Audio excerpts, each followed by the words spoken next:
KTR BRS పార్టీలో కీలక నేత, మాజీ మంత్రి. 10 ఏళ్ల పాటు ఆయన రాష్ట్రానికి సేవలు అందించారు. అమెరికాలో చదువుకున్నారు, ఇంగ్లీష్ అనర్గళంగా మాట్లాడేస్తారు. ఇన్ని అర్హతలున్న కేటీఆర్కు కాస్త అవగాహన కూడా ఉంటే బాగుండేదంటున్నారు కాంగ్రెస్ నేతలు. ఎందుకంటే ఆయన మాట్లాడే మాటలు, చేసే ట్వీట్స్ని చూస్తే ఇదే అర్థమవుతుంది అంటున్నారు.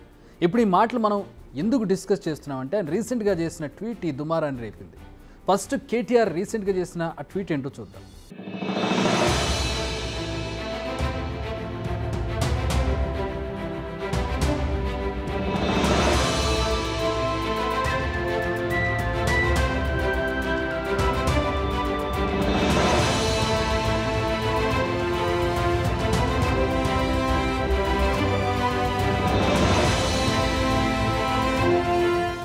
ట్వీట్ సారాంశం ఏంటంటే, గత ఏడాదితో పోలిస్తే ఏడాది ఐటీ ఎగుమతులు, ఉద్యోగాల్లో క్షీణత ఏర్పడిందట.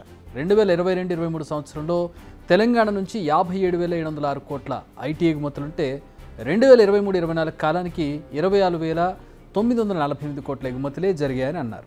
ఇక ఐటీ ఎంప్లాయ్మెంట్ కల్పన కూడా భారీగా పడిపోయిందని ట్వీట్ చేశారు. 2022 నుంచి 23లో 1,27,594 కొత్త ఉద్యోగాలు వస్తే 2023-24లో కేవలం 40,285 ఉద్యోగాలు మాత్రమే కల్పించారని ఆయన ఆవేదన వ్యక్తం చేశారు.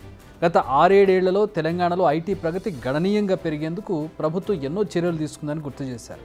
అలాంటి ఐటీని పట్టించుకోకపోతే రాష్ట్రం ఆర్థికంగా, ఉపాధి కల్పన పరంగా నష్టపోయే పరిస్థితి ఉందన్నారు. ఇది ఆయన ట్వీట్ సారాంశం. అది మనం చూస్తున్నాం. బాగుంది.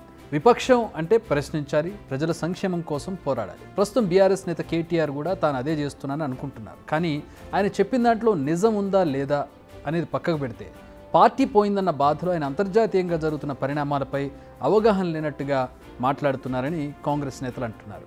అవును, గూగుల్, మైక్రోసాఫ్ట్, అమెజాన్ సహా టాప్ ఐటీ కంపెనీలని ఉద్యోగాల్లో కోతలు పెడుతున్నాయి. ఇంటర్నేషనల్ కంపెనీల్లో ఉద్యోగాలకు రాష్ట్ర ప్రభుత్వానికి సంబంధం ఏముంటుందంటున్నారు కాంగ్రెస్ నేతలు. ఈ విషయం కూడా కేటీఆర్కి తెలియదని కౌంటర్ ఇస్తున్నారు. మినిమం మ్యాటర్ తెలియకుండా ఉద్యోగాలు తగ్గాయనే ఆరోపణలు చేయడం అసంబద్ధం అంటున్నారు. ఇదంతగా కాంగ్రెస్ వచ్చాకే ఉద్యోగాలు తగ్గాయా అంటే ప్రభుత్వం వచ్చే 8 నెలలు, కనీసం సంవత్సరం కూడా కాలేదు. కేటీఆర్ చెప్పిన ప్రకారమైన 2023-24 ఆర్థిక సంవత్సరం అంటే 2023 ఏప్రిల్ నుంచి 2024 మార్చి వరకు, అందులో డిసెంబర్ వరకు పాలనలో ఉంది బీఆర్ఎస్ఏ. అప్పుడు ఐటీ మంత్రి కేటీఆర్. అంటే 8 నెలల బీఆర్ఎస్ పాలన, 4 నెలల కాంగ్రెస్ పాలనకు సంబంధించిన రిపోర్ట్నే కదా కేటీఆర్ ప్రస్తావించింది.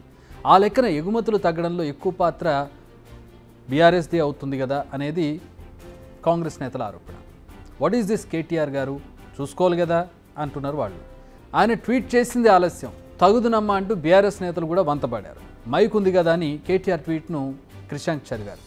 ఐటీని ప్రోత్సహించడానికి తీసుకున్న కార్యక్రమాల ద్వారా ఐటీ ఎక్స్పోర్ట్స్ పెరగడం కానివ్వండి, ఎంప్లాయ్మెంట్ ఆపర్చునిటీస్ పెరగడం కానివ్వండి, పెట్టుబడులు పెరగడం కానివ్వండి, అవన్నీ కూడా చూసినాం. ప్రపంచ స్థాయిలో కంపెనీలు కూడా హైదరాబాదును ఒక డెస్టినేషన్గా, ఐటీ డెస్టినేషన్గా భావించి అందరు కూడా ఇక్కడ వచ్చి పెట్టుబడులు పెట్టడం లెక్కలు చెప్తున్నాయి.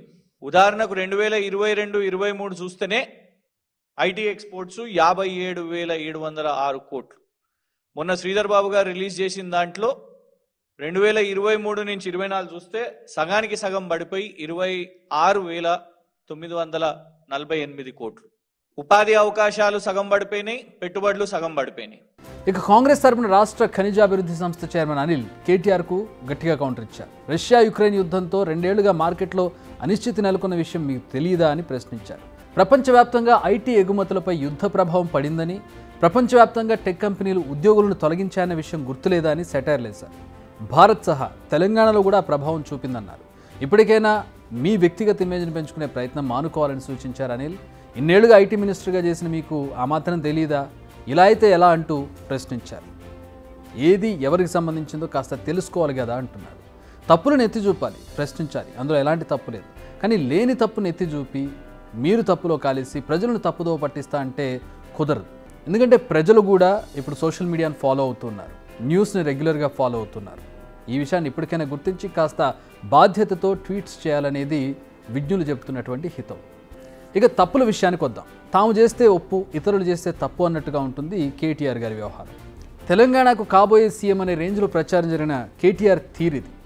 ఇప్పటికే ప్రజలు మీ తీరు నచ్చక పక్కన పెట్టేశారు, కానీ మీ తీరు మాత్రం మారడం లేదు. మాటలు తగ్గిపోయాయి, ట్వీట్స్ పెరిగిపోయాయి. కనీసం ఆ ట్వీట్స్ అయినా కాస్త క్రెడిబిలిటీ ఉండేటట్టుగా, కాస్త లాజిక్ ఉండేటట్టుగా ముందు వెనుక కాస్త ఆలోచించి చేయండి అంటూ ఉన్నారు నేతలు.